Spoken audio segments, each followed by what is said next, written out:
조갑제 TV 시청자 여러분 안녕하십니까. 2020년 3월 7일 늦은 밤입니다. 여러분들이 이 동영상을 시청하실 때는 3월 8일이 되겠습니다. 요사이 저는 좌우가 문제가 아니라 근본적인 문제는 교양 있느냐 없느냐의 문제가 아니냐 하는 생각이 듭니다. 교양 없는 우파가 교양 있는 좌파를 이길 수 없을 것이고, 교양 없는 우파가 교양 없는 좌파도 이길 수 없을 것이라는 생각이 듭니다. 교양 없는 우파는 결국은 좌파와 구별이 안 되고, 오히려 좌파는 교양이 없어도 더 끈질기니까 질 것이다. 결국 문제는 좌우 대결에서의 문제는 교양을 누가 먼저 강화하느냐가 근본 이길 수 있는 방법이 아니냐 하는 생각으로 자꾸 기울고 있습니다. 그런 고민과 해결책을 한번 여러분과 같이 한번 생각을 나누어 볼까 합니다. 제가 기자 생활을 한 50년 해보니까요, 한국에서 매우 드문 유형의 사람이 두 부류입니다. 첫째, 너그러운 사람이 부족합니다. 한국 사람들은 부지런하고 악착 같고 머리 좋고 임기응변에 강하지만은 왜 그런지 너그러운 사람, 대인의 풍모를 가진 사람이 참 적어요. 제가 출근할 때 항상 지나가는 초등학교가 있습니다. 미동 초등학교인데 그 입구에 큰 바위가 있고 큰 사람이 되자라고 새겨져 있습니다. 그걸 볼 때마다 기분이 좋습니다. 근데 한국에는 큰 사람이 의외로 적다. 두 번째는 균형 감각이 부족하다는 생각이 듭니다. 균형 감각을 가진 사람을 참 만나기 어렵습니다. 똑똑한 사람 많습니다. 그러나 균형 감각을 가진 사람이 참 적어요. 왜 이럴까? 한국인의 교양 수준이 매우 약화된 결과이다라고 이렇게 생각합니다. 과거에는 그러면 큰 사람이 있었느냐? 있었죠. 이승만, 박정희 아닙니까? 더 거슬러 올라가면은 많죠. 특히 삼국시대 때 김유신, 문무왕, 김춘추는 우리 민족사의 가장 큰 인물입니다. 그런데 왜 요사이, 구체적으로 말하면 1980대 이후에 우리 주변에서 이 너그럽고 큰 사람이 잘 보이지 않느냐. 그건 나중에 제가 별도로 설명드리겠지만은 한글 전용으로 해가지고, 주로 한글 전용으로 해가지고 한국어가 반신불수가 되고, 그러다 보니까 교양이 붕괴되어 버린 거하고 관계가 있습니다. 좌파 중동이 같이 왔습니다. 이 좌파의 득세와 한글 전용은 아주 밀접한 관계가 있습니다. 자, 그럼 균형 감각이 없다? 너그러운 사람이 없다? 한마디로 말하면 교양 있는 한국인이 줄어들었다. 이렇게 보입니다. 교양의 근본이 균형 감각이고 관용입니다. 너그러운 그런 자세죠. 그런 고민을 하던 차에 제가 최근 이 책을 읽고 있습니다. 노르딕 시크릿, A European Story of Beauty and Freedom이라는 책인데요. 노르딕이라면은 북구를 말합니다. 북구 하면은 덴마크, 노르웨이, 스웨덴, 핀란드, 아이슬란드 요 5나라를 말합니다. 요 핀란드를 빼고 요 나머지 4나라는 과거에 이 바이킹 국가입니다. 바이킹. 핀란드는 30%는 아시아 계통, 70%는 바이킹 피를 섞은, 어쨌든 이 바이킹 문화를 가지고 있는 나라인데, 그럼 이 노르딕의 비밀, 북구의 비밀이라는 뜻이고, 부제가 근사합니다. 아름다움과 자유의 유럽 이야기. 아름다움과 자유. 아름다움과 자유가 뭐냐? Beauty and Freedom. 요게 바로 이 노르딕 컨트리, 바이킹 국가의 미학입니다. 바이킹 국가 사람들이 극단적으로 추구하는 게 두 가지라고 합니다. 하나는 뷰티라 하면 아름답다는 뜻이죠. 멋지다는 뜻이죠.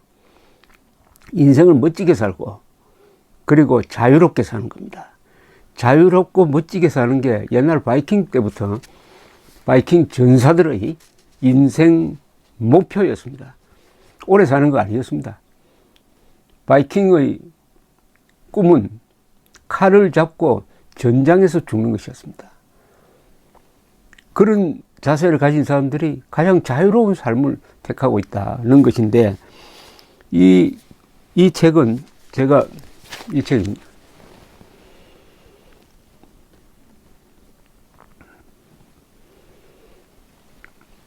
이 책을 왜 읽게 됐느냐 하면 뉴욕타임스에 칼럼니스트가 이 책을 소개했습니다. 첫째, 노르딕 칸츄리는 왜 위대하냐 하는 것이었습니다. 지금 세계 여러 나라를 보면은 아까 말씀드린 이 5개 나라, 덴마크, 노르웨이, 스웨덴, 핀란드, 아이슬란드가 최고 국가로 나옵니다. 이 국가의 격을 따지는 무슨 조사를 해도 이 5개 나라가 항상 랭킹 10위 안에 들어갑니다. 참 희한합니다. 이 책의 서두가 바로 그걸로 시작됩니다. 이 북구 나라는 정말 대단하다, 리마커블하다는 표현을 썼네요.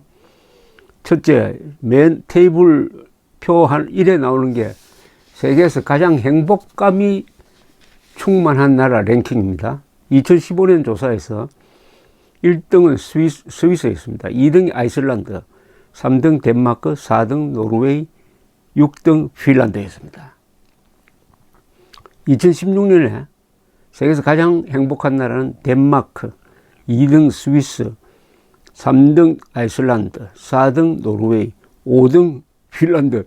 이 1등에서 5등 중에서 스위스만 빼고 다 북구 나라입니다. 2017년 통계도 뭐 마찬가지입니다. 1등 노르웨이, 2등 덴마크, 3등 아이슬란드, 4등 스위스, 5등 핀란드, 10등 스웨덴. 왜 그럴까요? 왜 이 사람들이 행복할까요? 행복할 수 없는 지금 지리 아닙니까? 그 추운데 겨울은 길고 해는 뜨지 않고 험악하고 농지도 별로 없고, 그러니까 바이킹들이 왜 유럽을 약탈하고 다녔느냐? 굶어 죽으니까. 수틀리면은 약탈하고 뭐 평화시에는 장사하고 하는 게 이 바이킹이었습니다. 그런데 어떻게 이렇게 세계에서 가장 행복한 나라가 됐느냐? 또 다른 통계가 있습니다. 여기 이 책에 나와 있습니다. 이 책. 표 2는 뭐냐 하면은 휴먼 캐피털 인덱스. 인간 자본 지수. 그러니까 사람을 어떻게 개발하고 사람을 어떻게 인재를 양성하고 어떻게 사람을 배치하느냐 하는 그런 걸 가지고 랭킹을 냈습니다. 그러니까 인간을 어떻게 실력 있는 인간을 만들어 가지고 어떻게 활용하느냐 하는 것을 통계를 냈어요. 세계 통계입니다. 1등이 핀란드입니다. 2등이 노르웨이예요. 3등이 스위스, 4등 일본, 5등이 스웨덴입니다. 그 다음 6등 뉴질랜드, 7등이 덴마크예요. 여기도 완전히 노르딕 칸츄리가 차지하고 있습니다. 그 다음에 이 국가 경쟁력 랭킹에서 보면은 1등 스위스입니다. 2등 싱가포르, 핀란드가 8등, 스웨덴 9등, 노르웨이 11등, 덴마크 12등입니다. 그 다음에 굿 칸츄리 인덱스가 있습니다. 굿 칸츄리 인덱스. 세계 평화를 위해서 얼마나 노력하느냐, 국제 협력이 얼마나 잘 됐느냐. 이 나쁜 사람, 좋은 사람 나누듯이 나쁜 나라, 좋은 나라 나누어 가지고 좋은 나라 랭킹을 내면은 어떻게 되느냐. 1등이 스웨덴입니다. 2등이 덴마크입니다. 3등이 네덜란드, 4등 영국, 5등 스위스, 6등 독일, 7등이 핀란드로 나옵니다. 그리고 13등이 노르웨이입니다. 여기서도 노르딕 컨트리가 아주 휩쓸고 있습니다. 휩쓸고 있어요. 또 이런 통계도 있네요. 인터퍼스널 트러스트, 인간과 인간 사이의 신뢰가 어느 정도냐, 어느 정도 믿고 사느냐 이거죠. 그렇게 해야 공동체가 유지되는 것 아닙니까? 이게 유지되지 않으면 노상 고소 고발 떼쓰고 시위하고 이렇게 됩니다. 한국이 지금 인간과 인간 사이의 신뢰가 무너지고 있습니다. 그리고 개인과 정부 사이의 신뢰가 무너지고 있습니다. 이것은 이 문재인 정권이 법치를 파괴함으로써 공동체를 지금 해체 단계로 몰고 가고 있습니다. 자, 이 인간과 인간 간의 신뢰도 세계 1등은 역시 또 덴마크입니다. 2등이 핀란드입니다. 3등이 노르웨이예요. 4등은 또 아이슬란드예요. 5등은 스웨덴, 1, 2, 3, 4, 5등을 완전히 쓸어버렸습니다. 즉, 이 북구 나라는 국민들끼리 아주 신뢰가 잘 돼 있다는 거죠. 서로 믿고 산다는 겁니다. 이게 서로 믿고 한다는 게 얼마나 중요합니까? 서로 믿고 하면은 뭐가 일이 잘 됩니다. 그리고 뭐 틀린 게 있어도 법으로 해결할 생각을 하지 않고 오손도손 모여가지고 생각 차이를 이렇게 해결해 나가는 것이죠. 그럼 이 책은 무슨 책이냐 하면 이겁니다. 그럼 이 노르딕 컨트리가 옛날부터 이렇게 인류 국가였느냐? 아닙니다. 이 책이 연구 대상으로 삼고 있는 19세기, 예컨대 1850년 무렵, 1850년 무렵에 이 북구 나라는 유럽에서 오히려 가난한 축에 들었어요. 그런데 어떻게 100년 사이에 세계에서 가장 민주주의도 잘하고 1인당 국민소득도 높고 분쟁이 없고 또 외국을 가난한 나라를 많이 도와주는 나라가 되었느냐. 약간 이야기가 비껴져 나갑니다만 이 북구 나라 중에서 우리와 특별히 인연이 있는 나라가 세 나라가 있죠. 노르웨이, 스웨덴, 덴마크입니다. 6.25 때 의료 지원단을 보냈습니다. 그리고 그것이 인연돼 가지고 고아들을 많이 데리고 갔습니다. 이 세 나라가 전쟁 고아를 2만 명 이상 데리고 갔습니다. 요새는 또 탈북자들을 많이 받아주고 있습니다. 자, 국립의료원, 이 세 나라가 만든 것 아닙니까? 국립의료원. 요새 이름이 좀 바뀌었습니다만. 그래서 이 책은, 이 비결은 뭐냐는 겁니다. 어떻게 100년 사이에 이렇게 나라가 달라질 수 있었느냐. 거기에 제가 흥미를 느껴서 이 책을 지금 보고 있습니다. 굉장히 뚱큰 책입니다. 그리고 딱딱한 책이에요. 또 교육과 관계되는 책이니까 좀 그래도 밑줄 치면서 읽으면서 여러분들과 한번 정보를 나눠봐야 되겠다는 생각이 들었습니다. 왜냐하면 평소 저의 생각과 똑같은 결론이 여기 나왔습니다. 그래서 반가웠어요. 아까 제가 서두에 말씀드렸습니다. 교양의 위기다. 한국은 지금 좌우 대결이기도 하지만 교양 없는 사람과 교양 있는 사람의 대결이다. 분별력 있는 사람과 분별력이 망가진 사람의 대결이다. 천안함 복침이 북한 소행이 아니라는 사람은 분별력이 없는 사람이죠. 한 30% 됩니다. 좀 줄었겠죠, 지금은. 어떻게 이런 게 가능하느냐. 세계에서 가장 머리 좋고 가장 고등교육을 가장 많이 받고 일도 열심히 하는 한국 사람이 멀쩡한 선동에 속아 넘어가는데도 단연 1등입니다. 가장 머리 좋은 사람이 속는데 1등이다 하는 이 비밀을 풀어야 됩니다. 한국의 모든 문제는 정치, 문화 모든 걸 포함해 가지고 우리의 삶과 관계된 모든 문제는 여기에 그 비밀이 숨겨져 있습니다. 세계에서 가장 머리 좋은 사람이, 세계에서 가장 많이 배운 사람이 어떻게 선동에 넘어가는데도 1등이냐. 분별력 없기로는 1등이다 이겁니다. 어떻게 이럴 수가 있느냐. 이럴 수가 있느냐. 그 힌트를 드리면 가장 큰 이유 중에 하나가 자주국방 의지를 포기를 했고, 그 다음에 명문고등학교를 없애버렸고, 그래서 국가 엘리트가 나오지 않고, 그 다음에 한글 전용을 통해서 어휘력이 약해지면서 이해력도 약해졌다. 분별력도 약해졌다. 이렇게 됩니다. 이 책은 이렇게 연구를 했습니다. 바로 덴마크에서 시작된 국민교육, 국민교육이 100년 동안 계속되니까 이 노르딕 칸츄리의 사람들이 달라졌다는 겁니다. 이 나라들이 잘 되고 있다는 것은 이 국민들이 덴마크 사람, 노르웨이 사람, 핀란드 사람, 스웨덴 사람, 아이슬란드 사람들이 세계 최고 국민이라는 이야기입니다. 바로 이게 중요하죠. 인류 국가는 인류 국민이 있어야 만들어지는 거 아닙니까? 요새 우리나라에서 인류 국가만 강조하는데 한국이 인류 국가가 돼야 된다는 말만 강조하는데 인류 국민이 되어야 되는 거 아닙니까? 아니, 국가의 3대 조건이 있죠. 주권, 영토, 국민. 근데 영토와 주권은 바꿀 수가 없어요. 국민이 바뀌어져야 인류 국가가 됩니다. 인류 국가가 되려면 인류 국민이 돼야 된다. 인류 국민이 되려면 어떻게 돼야 되느냐? 바로 노르딕 칸츄리에서 성공했다는 겁니다. 지난 100년 동안 무슨 교육을 시켰느냐 하는 겁니다. 여기 나오는 인물 중에서 제일 중요한 사람이 니콜라스 그룬트비히입니다. 그룬트비히하고 우리는 옛날부터 그룬트비히라고 배웠습니다. 그룬트비히라는 교육자입니다. 덴마크 사람입니다. 이 사람은 목사 아들이고 이 자신은 민속학자이기도 하고 시인이기도 하고 교육자이기도 하고 정치인이기도 했습니다. 이 그룬트비히가 제가 지금 말씀드리고 있는 이런 고민을 가지고 있었어요. 그래서 이 사람이 고민하다가 만들어낸 이론이 이겁니다. 인류 국민을 어떻게 만들 거냐는 겁니다. 국민이 근사해야 나라도 근사하고 이 사회적 문제, 국가적 문제를 해결할 수 있다. 어떻게 하면 국민 교육을 할 것이냐.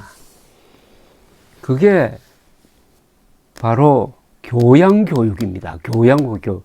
조금 더 말을 바꾸면 인문 교육입니다. 제가 읽어보니까 거기서는 그쪽 용어로 빌둥이다. 빌둥이라고 했는데 빌둥이라는 것은 뭘 만든다는 독일어인데 이것은 국민을 만드는 교육을 했다. 국민을 만드는 교육기관을 만들었다. 그게 여기 나오는 민중고등학교라고 우리가 번역을 하는데 민중고등학교, 대학과정입니다. 민중고등학교를 만들어가지고 주로 농민들을 이 학교는 뭐 대학교처럼 딱 이렇게 형식이 짜여져 있는 게 아니고 기간도 아주 짧아요. 이 민중고등학교, 대학과정입니다. 고등학교를 여러 개를 만들어가지고 어른들도 이곳을 공부하도록 해가지고 국민들이 교양을 갖는, 애국심을 갖는, 그리고 기술도 갖는, 그리고 상호 간의 신뢰를 가지고 있는, 그리고 무엇보다도 인생을 즐기는, 자율과 책임을 같이 가지는 근사한 국민으로 만드는 교육기관을 보급시키기 시작했고, 이게 덴마크에서 노르웨이, 스웨덴으로 퍼져가지고 북구가 다 이런 교육 시스템을 갖게 되었다는 겁니다. 자, 이제 교육 내용입니다. 교육 내용. 교육 내용이 아까 그룬트비히는 시도 쓰는 사람이고 민속학자라고 그랬는데 무슨 교육을 시키느냐. 우리나라처럼 무슨 입시 교육을 시키지 않았습니다. 뭐 영어 교육, 수학 교육보다는 첫째, 애향심을 가르칩니다. 애향심. 애향심을 가르치려면은 신화를 가르쳐야 돼요. 민속을 가르쳐야 됩니다. 그리고 무엇보다도 역사를 가르쳐야 됩니다. 그리고 가르치기만 하면 안 되죠. 야외로 나가서 하이킹도 하고 카누도 타고 배도 타고 해가지고 육체적으로 그 자연을 경험하게 하고 그 다음에 문학도 가르치고 예술도 가르치고 그 다음에 애고심을 가르치고 더 나가서 세계를 어떻게 바라보느냐, 우주를 어떻게 바라보느냐 하는 식으로 관심의 폭을 넓히고 이렇게 하는 교육을 평생 했다는 겁니다. 이 사람들의 교육 개념은 사람들은 태어나서 죽을 때까지 자신을 항상 개발해야 된다. 그러니까 교육이 뭐 고등학교 정도에서 끝난다 그게 아니고 각 단계마다 거기에 맞는 교육을 해야 된다. 그 인간은 어릴 때부터 성인이 될 때까지 관심의 폭이 넓어진다는 걸 이 사람들은 중요시했습니다. 어린애 때는 자기밖에 모르죠. 조금 신경을 쓰기 시작하면 부모를 알게 됩니다. 그 다음에 가족, 그 다음에 친족, 그 다음에 이웃, 그 다음에 사회, 더 나가서 국가, 그리고 세계, 그리고 우주, 이런 식으로 관심이 쭉 넓혀지도록 인간을 개발해 주어야 한다는 겁니다.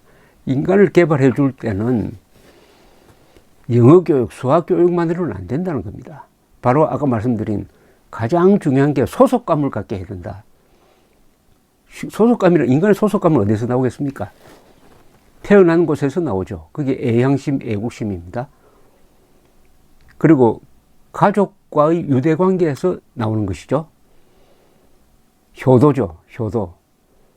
그리고 무엇보다도 문학이나 신화 또는 자기가 출생한 고향, 그리고 다니던 학교 또는 자기가 속한 집안, 이런 이야기를 계속 해줘 가지고 덴마크면 덴마크의 한 일원이다. 그러니까 나는 자랑스러운 덴마크 국민이다 하는 것을 느끼게 만들고, 그러면은 덴마크 국민끼리는 같이 더불어 잘 살아야 한다. 그러다 그게 더 넓어지면, 아니 덴마크 사람들끼리만 잘 살면 안 되지. 우리 이웃하는 스웨덴하고도 잘 살아야지. 유럽하고도 잘 살아야지. 이런 식으로 넓어지는데, 결국 이 그룬트비가 한 교육은 우리로 말하면은 국민 그 교육 현장에 담긴 교육 지침하고 상당히 비슷합니다. 그리고 무엇보다도 우리가 흔히 지득체 교육이라고 그러죠. 지식, 그리고 덕, 그리고 체력, 그런 사람을 가르치는 인간을 전인교육이라고 합니다. 전인교육. 머리만 큰 사람이 가르치는 게 아니라 머리도 크고 몸도 크고 마음도 크고 지득체, 이걸 전인교육, 인문교육이라고 합니다. 그런데 이 교육은 자기를 굉장히 중요시하게, 집단 개념이 아니라 개인 한 사람 한 사람이 소중하다. 그리고 개인 한 사람 한 사람의 자유가 신성불가침하게 존중되어야 한다는 겁니다. 개인을 희생시키는 교육이 아닙니다. 이 사람 오히려 개인을 더 적극적으로 키우는 거죠. 이기적인 개인이 아니라 이타적인 개인, 그리고 관심의 폭이 넓어지는 사람, 역사, 과거도 한참 돌아볼 수 있는 사람. 한국 사람으로 말하면은 일제시대도 알고 조선조도 알고 고려, 신라, 삼국시대, 그리고 당군조선, 신화까지 쭉 이렇게 되돌아볼 수 있는 사람. 뒤를 되돌아볼 수 있으면 앞을 또 오랫동안 전망할 수가 있습니다. 역사가 이렇게 중요한 겁니다. 그리고 넓게 보는 사람, 넓게 보고 깊게 보는 이런 사람을 만들어낸다는 것인데, 저는 그걸 여러분들에게 쉽게 설명드리려면 인문교육이라고 하겠습니다. 인문교육. 인문교육을 흔히 우리가 이렇게 정의를 합니다. 인문교육이 바로 제가 말씀드린 교양교육입니다. 인문교육을 흔히 문사철이라고 그래요.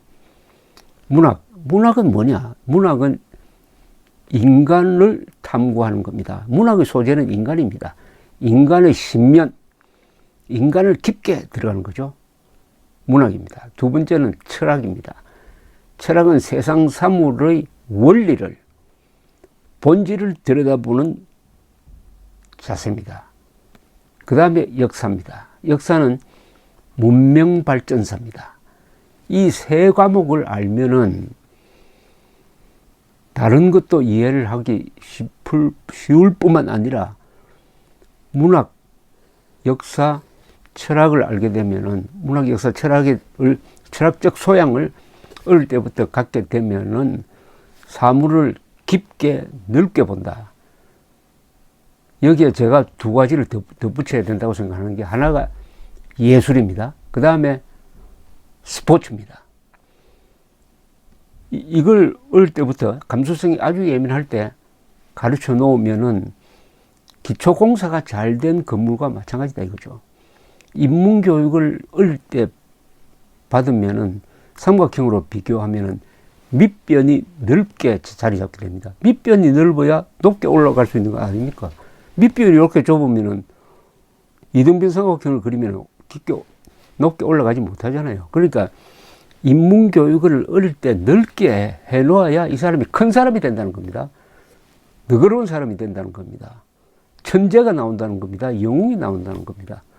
바로 이승만 대통령, 박정희 대통령이 학교 때 인문교육을 제대로 받은 사람입니다. 이 두 사람이. 두 사람의 인문교육은 처음에 어디서 나왔느냐? 역시 한자 문화에서 나왔습니다. 그러다가 한자 문화만으로는 안 되죠. 박정희는 일본식 문화를 또 받아들였어요. 선진 문화였습니다, 일본이. 이승만은 미국식 선진 문화를 받아들였습니다. 한자 문화, 유교 문화, 한국적인 바탕 위에서 어디까지나 이승만, 박정희는 그럴 수 없이 토속적인 사람입니다. 조선인 그 자체입니다. 이런 토속적인 바탕에다가 일본이나 미국과 같은 외래 문물을 받아들여 가지고 자기 것으로 소화를 하는 거죠. 그래서 두 사람 모두 동양적인 문화 플러스 일본과 미국의 선진 문화를 뒤섞으니까 얼마나 근사한 교양과 근사한 사람이 되겠습니까? 특히 이승만은 우리나라 사람 중에서 영어를 가장 잘했던 사람입니다. 그리고 한시를 가장 근사하게 쓴 사람이고 또 한자, 한문으로 쓴 휘호를 보면 천하명필입니다.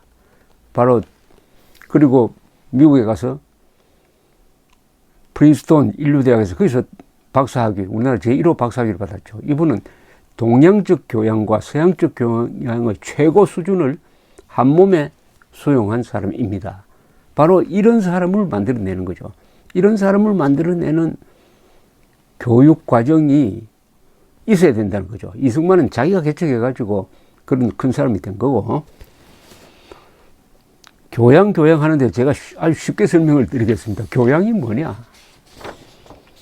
여러분, 지식인이라는 한자를 아시죠? 마음속에 한번 써보십시오. 지식. 이거죠, 지식.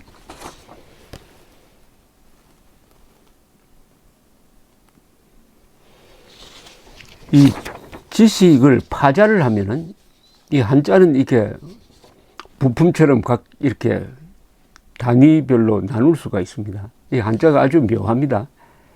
꼭 부품을 조합해서 자동차 만드는 것 같습니다. 지식이란 이 단어를 분해를 해버리면 5개 부품 언어가 나옵니다. 이렇게 되죠.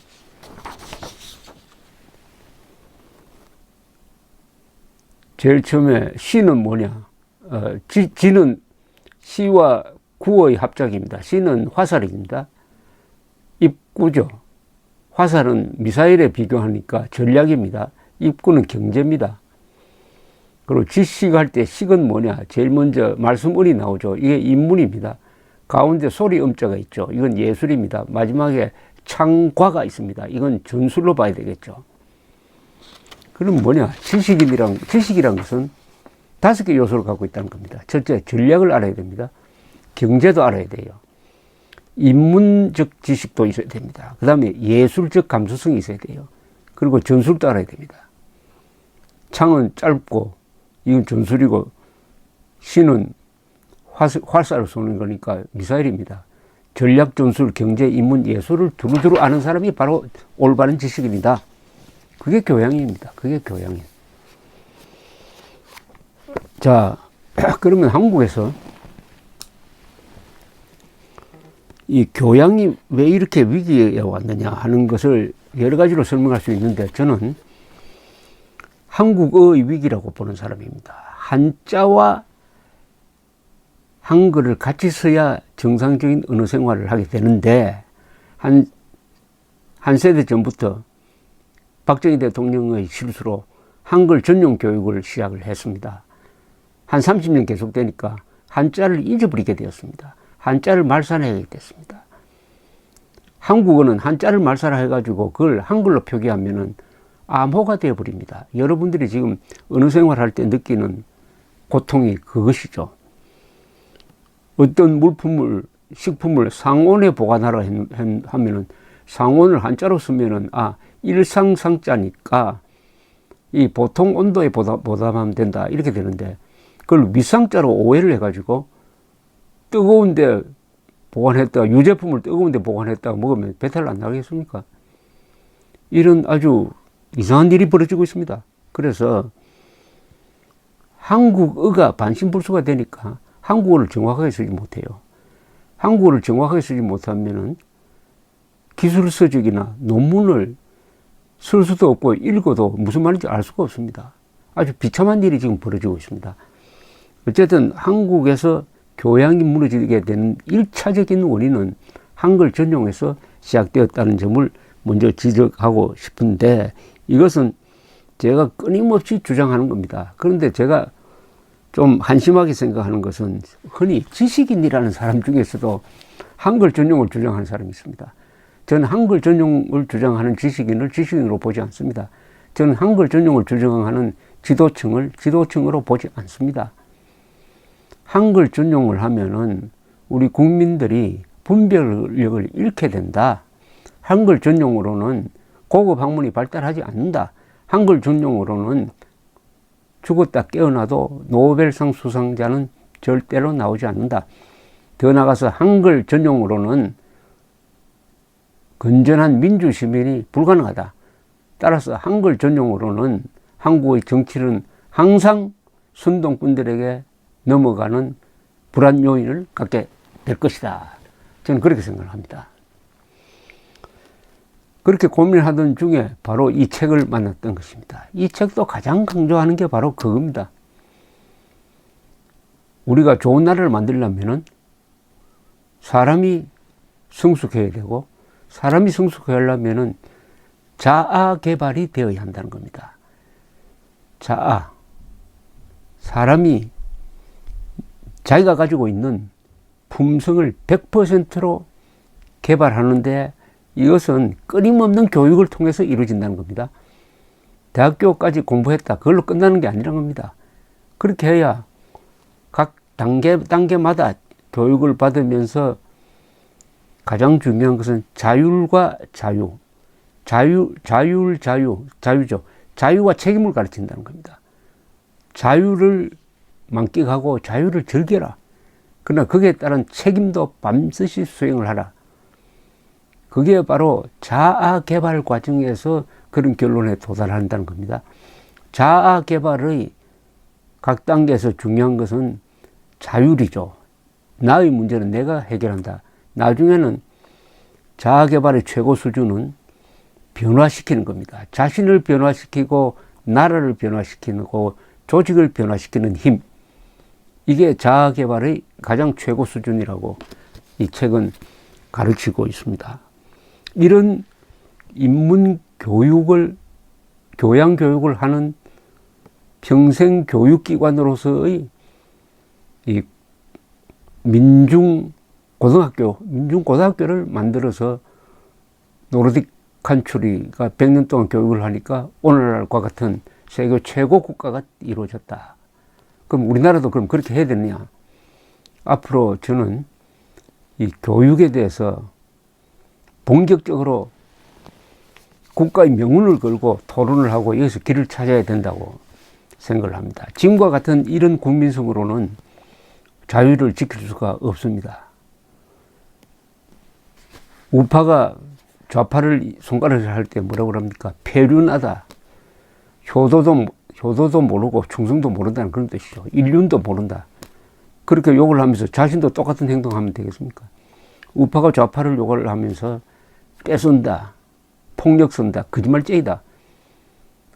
그런데 그런 좌파와 싸우면서 자기도 거짓말하고 떼쓰고 배신하고 이렇게 하면은 좌파를 이길 수가 있을까요? 교양이 무너져 버리면은 좌든 우든 똑같은 사람이 됩니다. 교양 있는 우파만이 교양 없는 좌파를 이길 수가 있습니다. 교양 없는 우파는 교양 없는 좌파에게 이기는 게 아니라 도로 집니다. 그런데 교양 있는 좌파는 제가 지금 좌파는 공산주의자입니다. 교양 있는 좌파는 좀 찾기 힘들어요. 그 서양의 프랑스의 유명한 지식인이 이야기했습니다. 좌익은 정직하지도 않고 머리도 좋지 않다. 왜냐? 정직한 좌파는 머리가 나쁘고 머리가 나쁜 좌파는 정직하지 못하다. 이런 말이 있습니다. 좌우를 넘어서 중요한 것은 교양을 갖는 겁니다. 교양을 갖게 되면 그 인간이 어떻게 됩니까? 사람이 아주 멋지게 보입니다. 첫째, 교양을 갖춘 인간은 멋지게 보입니다. 그리고 예의가 바릅니다. 그리고 결국 용감합니다. 그리고 균형 감각이 있습니다. 세상을 사물을 볼 때 편협하게 보지 않습니다. 균형 감각이 있으니까 사물을 종합적으로 봅니다. 종합적으로 보면 어떻게 보느냐? 사람이 어떻게 되느냐? 큰 사람이 됩니다. 큰 사람은 좁게 보면서 사람은 좁은 사람이 돼요. 넓게 보는 사람이 큰 사람이 되는 거죠. 넓게, 깊게, 높게 보는 사람. 그래서 미동초등학교 큰 사람이 되자. 한국의 우파는 큰 사람이 되고 멋진 사람이 되고 용감한 사람이 되고 예절 바른 사람이 되고 무엇보다도 법 지키는 사람, 거짓말 안 하는 사람이 되어야 합니다. 이 힘으로서만 좌파를 이길 수가 있습니다. 오늘은 이 책을 중심으로 제가 이야기를 했는데 이 책을 제가 밑줄을 그으면서 더 구체적으로 해가지고 다음 기회에는 우리 조금 대안으로서 그러면 어떤 방법으로서 이런 교양을 넓힐 수 있겠느냐 이렇게 한번 따져보기로 하겠습니다. 우선 한자를 아는 세대가 해야 될 일은 자녀 그리고 손자 대에 한자를 가르치는 겁니다. 한자는 어릴 때 가르칠수록 효과가 있습니다. 영어보다 한자를 먼저 가르쳐야 됩니다. 한자를 먼저 한자를 먼저 배우면은 어릴 때 인간의 언어 회로가 넓어집니다. 그 뒤에 영어를 배우면 더 빨리 배웁니다. 감사합니다.